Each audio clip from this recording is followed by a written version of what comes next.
What is up everyone, welcome back to another video. So এখন আছি Savar DOHS এর সামনে। আমরা এখন যাচ্ছি জাহাঙ্গীরনগর। সো জাহাঙ্গীরনগর যাওয়ার আগে দেখবো যে তাণ্ডব মুভিটা আজকে দেখা যাবে কিনা। সো সেটার জন্যই ওয়েট করতেছি। স্টে টিউনড, আপনারাও দেখেন যে তাণ্ডব মুভিটা আজকে দেখা যাবে কি না।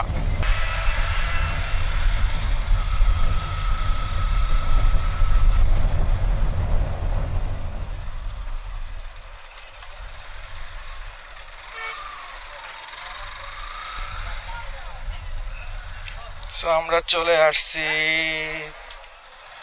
দেখতে যে কি অবস্থা।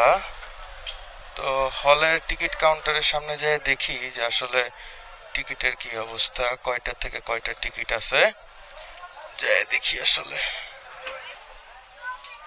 আসসালামু আলাইকুম ভাইয়া, তাণ্ডবের শো আছে কয়টার? 9টা, রাত 9টায় আছে না? আচ্ছা, কত করে টিকিট? 200 আর 300? আচ্ছা ঠিক আছে, মানে খালি আছে না মোটামুটি? আচ্ছা 200, 3.5টা, 6টা, 9টা আর 200 করে টিকিট। 200 বা 300 চল।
জাহাঙ্গীরনগরের ভিতরে ঢুকে যাচ্ছি।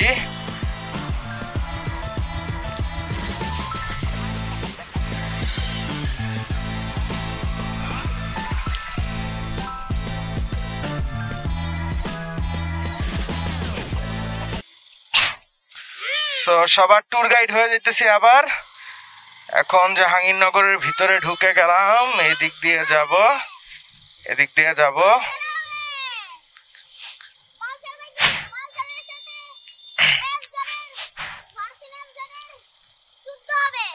সো অনেকদিন পরে জাহাঙ্গীরনগরের ভিতরে ঢুকলাম। জাহাঙ্গীরনগরটা আগে এক সময় অনেক বেশি আসা হইতো, বাট এখন যেহেতু আসলে বহিরাগতদের আগমন বন্ধ করে দেওয়া হয়েছে, সেজন্য ওয়ান সর্ট অফ আসলে রাগের থেকে এখানে আসি না। কারণ আসলে যখন ছাত্র আন্দোলন হয়েছিল তখন আসলে আমরা অনেক সাপোর্ট করছিলাম, এন্ড যখন রাত 12টা 1টার দিকেও আসা লাগছে তখনও আসছি। বাট এখন যখন ওরা বলতেছে যে বহিরাগতদের আগমন নিষেধ, তো এই জন্য আসে নর্মালি আসি না।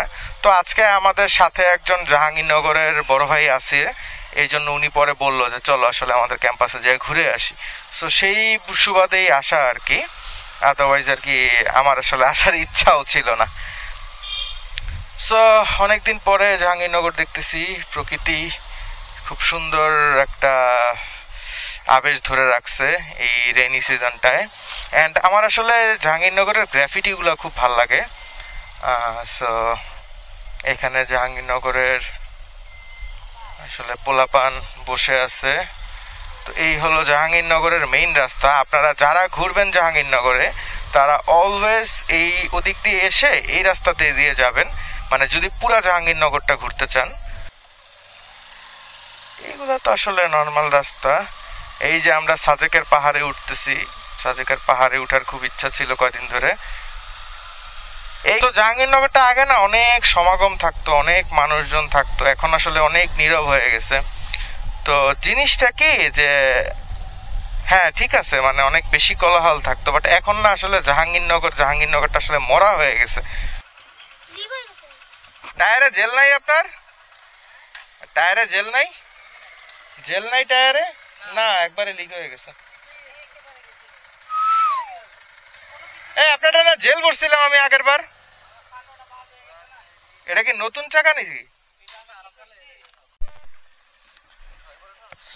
এখন আসলে আমার চালাইতে হবে এই বাইকখানা। তো কারণ হচ্ছে যে এইটার চাকার অবস্থা খারাপ। তো এইটার আসলে ট্যাঙ্কির উপরে উঠে আমার চালাইতে হবে বাইকটা। সামনে ট্যাঙ্কির উপরে বসতেও পারতেছি না, ভার দেওয়াটা নিষেধ। তো এই জন্য এইভাবে করে চালাইতেছি যেন আর কি পিছনের চাকায় কোনো ভার না পড়ে। দেখা যাক, সামনে পর্যন্ত যায়নি, পরেরটা পরে দেখা যাবে। এইভাবে করে অনেক দূর পর্যন্ত যাওয়া যাবে যদি আপনার গাড়ির পিছনের চাকাটা লিক হয়। এইরকম আমার মতো ট্যাঙ্কির উপরে বসে এইভাবে করে আপনারা অনেক দূর পর্যন্ত চালাতে পারবেন। কিন্তু যারা আসলে প্রফেশনাল ভাবে পারেন না বা বাইক অতটা ভালো চালাতে পারেন না, তারা এই টেকনিকটা অ্যাপ্লাই করতে যাবেন না। এন্ড আপনাদের যাদের আমার মতো এফজেড ভার্সন 3 ভার্সন 4 অর্থাৎ সামনে প্লাস্টিকের এরকম বাইক আছে, তারা তো ভুলেও ট্রাই করবেন না। বাইকে যেহেতু চাক্কা লিক, সেহেতু আসলে অন্য কোনো যাওয়ার ওয়ে নাই। এই যে এইভাবে করে বসে যাওয়া লাগবে। হ্যাঁ, এটা চেসিসের উপরে একটা প্রেসার পড়তেছে ঠিক আছে, বাট আসলে চাক্কাটার প্রেসারটা মেইন প্রায়োরিটি। আর পালসারের চেসিস যথেষ্ট পরিমাণ শক্ত আছে। লাস্টে আমরা ডিসাইড করলাম আসলে টায়ারই চেঞ্জ করে ফেলবো। সো এই টায়ারটা লাগাইতেছি আমাদের এই পালসারটার ভিতরে। 130 সেকশনের টায়ার লাগাবো, মাইলেজটা একটু কমলেও কন্ট্রোলিংটা অনেক ভালো হয়ে যাবে আশা করি। দেখা যাক। ভাইয়া, জাহাঙ্গীরনগর যায় আপনার এক্সপিরিয়েন্সটা কেমন গেল? 5,500 টাকা